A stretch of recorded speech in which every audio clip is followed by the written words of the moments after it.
let's move on. Where we go with the show?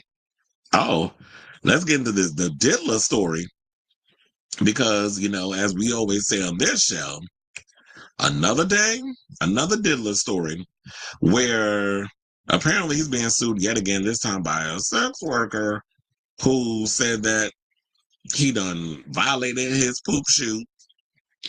And he also said that he was hired to engage in one of the freak-offs and with the disgraced mogul and a female companion.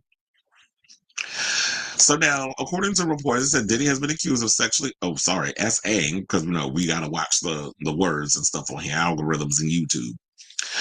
He's been accused of SAing an escort who he hired through a male companion service in Florida and threatening him to stay silent. Now, according to a lawsuit obtained by TMZ, the sex worker, identified as a John Doe, is claiming that the disgraced hip-hop mogul, who's 55, drugged him with a bottle of water and or baby oil rubbed on his body, causing him to lose control of himself. The accuser alleged that after agreeing to travel to New York to meet up with Diddy at the Intercontinental Hotel, that he was met by the star and Diddy's female companion. I hope it wasn't Cassie, because remember there were stories that he was actually putting her up to finding people for them to have their freak-offs with. Cassie is happy and pregnant with baby number 3. So let her, deal with what she got to deal with. Because if she got to testify while, pregnant, I know it's going to be a lot of stress. So hopefully they can find a way to work around that. But anyway, so they said John Doe said Diddy commanded him to give a bologna wash to the woman for hours while performing a bologna wash would be a man-on-man situation. Now, if it was him giving it to a female, which he did, he wanted her to eat. He basically asked, because I got to be creative with the wording. He commanded the man to eat her taco, to eat her box, basically, for hours. First of all, wouldn't your mouth be hurting if you over there trying to, give the licky for hours to a woman, to her taco, burrito, while performing degrading sex acts on her. Now, afterwards, the escort recalled Diddy following him into the bathroom and basically sticking his meat popsicle in his peach. Now, following the alleged assault, John Doe claimed Diddy told him, if I can get Pac as a Tupac Shakur hit, what the fuck do you think can happen to you? So basically, he's saying that he's admitting that Diddy admitted to getting Tupac killed. This is what this man is claiming. Now, Diddy's legal team vehemently denies the allegations. Of course they do, because that's what you're paid to do. You're paid to vehemently deny allegations against your client. Saying, quote, no matter how many lawsuits are filed, especially by individuals who refuse to put their own names behind their claims, well, you want them to reveal their names because then you can intimidate them. We know what this game is. It won't change the fact that Mr. Combs has never SA'd or sex trafficked anyone, man or woman, adult or minor. Y'all say this in every damn report that comes out. This is always the same one. Y'all might as well just copy and paste it on every damn thing. To Tim, whenever y'all talk to TMZ. Now, last week, his lawyer, Anthony Rico, stepped down from his legal team with a very cryptic statement. In a motion for withdrawal of counsel filed in New York on Thursday, Rico said, under no circumstances can I continue to effectively serve as counsel for Sean Combs. Probably because you've seen something going on within that paperwork that you do. This is not a winnable case.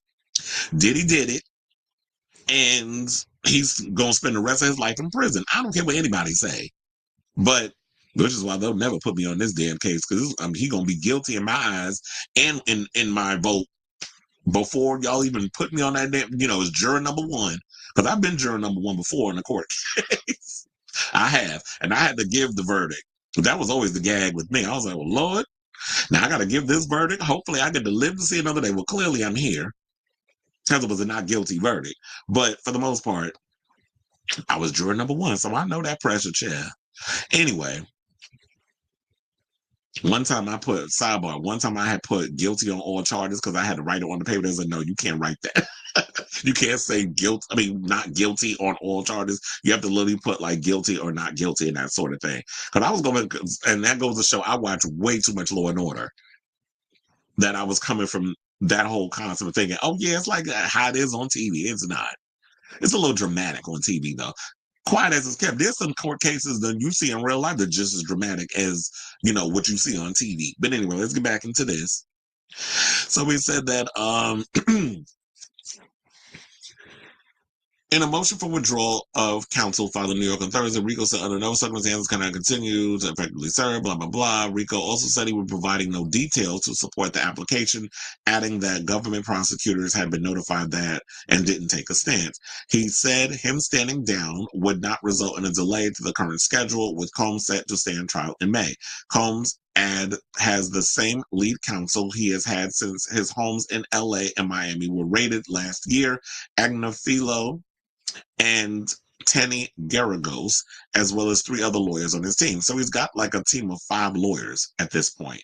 If one person steps down, that should be no delay. Everybody should be well aware and up to speed on whatever's going on with all these cases. I also heard that Diddy's trying to get a lot of those violations under Tony Busby thrown out, because I guess with this whole story going around that Tony can't serve as, he's pretty much not able to serve as an attorney in New York City, that I guess he's trying to say, well, we need to throw out all these cases and things of that nature, that he doesn't have the right to kind of go at me. And he's also trying to go in and say that his homes were raided under false pretenses and is trying to get that thrown out. So Diddy is pulling every stunt that he can to try to get away with this stuff. But you got to realize, sir, you're black. You're not orange.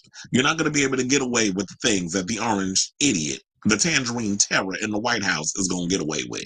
So you going to jail, sir. Well, you're already in jail. You're going to stay in there along with Austin Wolf, who we're going to talk about later on in the show, because I got an update, as I teased y'all before, on his case. So now Combs remains locked up in Brooklyn's infamous Metropolitan Detention Center, blah, blah, blah, and so on and so forth. We don't need to go through the whole thing of what he's in jail for. We go through it every time we talk about this of Diddy on this show. So yeah, that's the latest. Like I said before, another day, another Diddy situation, another person coming out and saying that they've been assaulted by him. So, and also, he's suing he's suing Peacock over their documentary for $100 million. I'm surprised he ain't suing HBO for that 4-part or 5-part, because I think it was 5 parts, that docuseries that they did, which really went in on a lot of what Diddy and stuff was dealing with, what he was going through, and how he was a terror in the hip-hop space from the 90s into the 2000s. For we'll say for 3 damn decades and beyond. So yeah, that's basically all I have on this story right now. So I'll keep you abreast. Excuse me. As this story develops, because by the time May gets here, there's probably gonna be more people coming out with stories about the diddler. So I say all this to say, what do you guys think of this story on the latest on the diddler being accused of yet another SA situation with a damn sex worker? And this sex worker saying that he pretty much admitted to him in a threat that he was behind the death of Tupac, which you know what, I'm not going there with that whole situation, but there's a lot of people for decades that have speculated that he had something to do with Tupac's death. So this adds a little more fuel to that flame. So let me know what you guys think of this story in the comments down below.